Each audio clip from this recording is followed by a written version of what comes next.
Let's go back to our panel.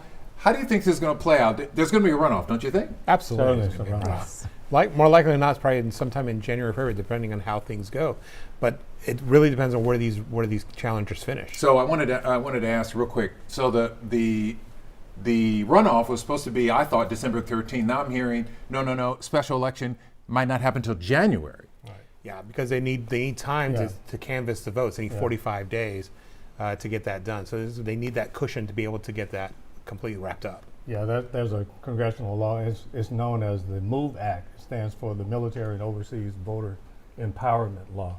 And it requires 45 days to canvass, to certify the ballots coming from overseas.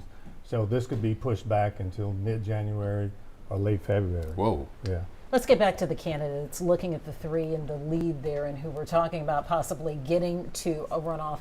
These are familiar names. So looking at how voters have casted their ballots thus far in this race, it seems to be name recognition and history that are motivating them.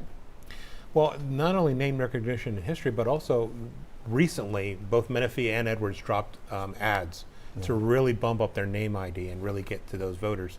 You can't say the same for some of the other candidates, so that's really helped with that. Yeah, and from an organizational perspective, organizations that do a lot of GOTV campaigns, I do really think that the door knock campaigns, the text banks, the phone banks all have helped different candidates and their profile in Congressional District 18. And they've had very different approaches. When you listen to those ads, at least, Menifee is talking about what he's doing, taking on also even President Trump, he mentions in one of those ads. Edwards, it seems like, is playing up more to the neighborhood and knowing the neighborhood as well. How could that play out for them taking those positions? I think this election, it indicates that politics has become more nationalized. And Tip O'Neill used to say that all politics is local, but that is changing. And it's interesting, there was a recent poll where they ranked order the policy issues, and the voters in District 18 ranked civil liberties and civil rights. And so that means that obviously they view the Trump administration as an existential threat to civil liberties and civil rights. And so if you look at the messaging, they're talking about a fighter, and Kristen Menifee said that he's taken on Trump, he's taken on Paxton, and he beat both of them. I think he said in his ad, what did he say? He's blowing smoke? Is that yeah, what he said? yeah. I mean, he really went out there. So Yeah. I'm wondering, it's early. We see who the top three are right now. Who do you think gets into a runoff in District 18? Right now, I don't think there's enough time or votes left to get Jones across the line. I think what you're seeing with Menifee and with Edwards really ties to the likelihood that they're both going to be in the runoff. And then that ties into who can then coalesce that core group of voters to really get across the line. Diane?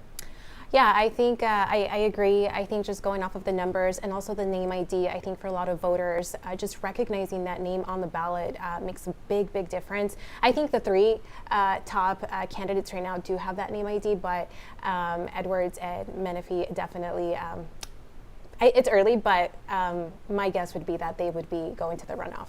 I want to talk more about motivation for voters as well. So we are hearing that the West Gray Multi-Service Center, right, we've seen have those really long lines. That's where Amanda Edwards was reporting from earlier. I have to say, I was surprised to see those lines because, when I went to vote, there was nobody in there. I went to vote, there were like 3 people. Right, and other people I know have echoed the same. So it's really interesting, especially this being an off-year election, to see a line wrapped around the building. What do you make of that?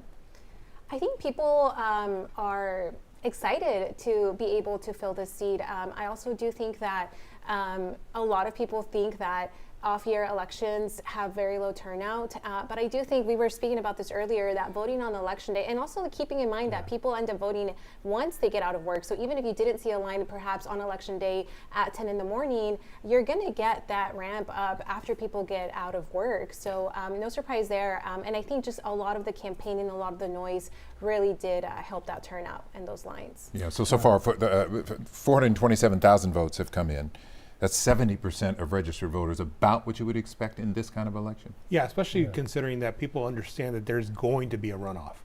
So they're motivated. They're highly motivated to make sure. I want to make sure my candidate gets in at that runoff. I don't want to wait until the runoff to go vote. I want to make sure my candidate gets in. So there's that added motivation. The second thing, as Dr. Adams was saying, this district has been without representation for some time. So they're very highly motivated to make sure that they make their voices heard before it seems like the district is going to change. All Yeah. righty. And also I would add, I think if you look at the top tier candidates, they're all seasoned and they have good ground games. They've run many elections too, and so that's why we could see Yeah. a boost on election day. as People well. trusting Yeah. experience as well. Absolutely. All right, Absolutely. our panel weighing in. Thank you.